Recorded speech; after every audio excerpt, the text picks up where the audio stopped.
Rakshabandhan special आपण झटपट असं कलाकंद बघणार आहोत. यासाठी इथे मी पनीर घेतलंय, ते आपण किसून घेणार आहोत. पनीर किसून झालं की आपण पॅनमध्ये तूप घेणार आहोत आणि त्यामध्ये आपण पनीर घालून घेणार आहोत. पनीरमधलं पाणी कमी झालं की यामध्ये आपण कंडेन्स मिल्क घालणार आहोत आणि हे दोन्ही मिश्रण आपण व्यवस्थित घट्ट करून घेणार आहोत.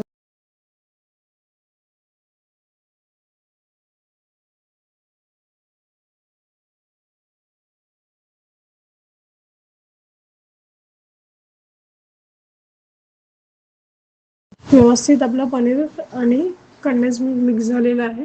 तर आता आपण एका बाउलमध्ये हे काढून घेणार आहोत.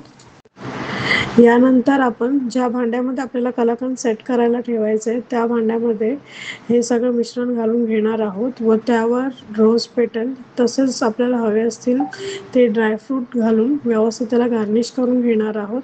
एक 10 मिनिटं त्याला आपण असंच ठेवणार आहोत आणि आपलं कलाकंद खाण्यासाठी तयार झालेलं आहे. तर रेसिपी कशी वाटली नक्की सांगा कमेंटमध्ये आणि ही रेसिपी तुम्ही करून बघा रक्षाबंधनसाठी. आणि आमच्या मॅनो किचन चॅनलला लाईक, शेअर आणि सबस्क्राईब करायला विसरू नका. धन्यवाद. अन्न हे पूर्ण ब्रह्म.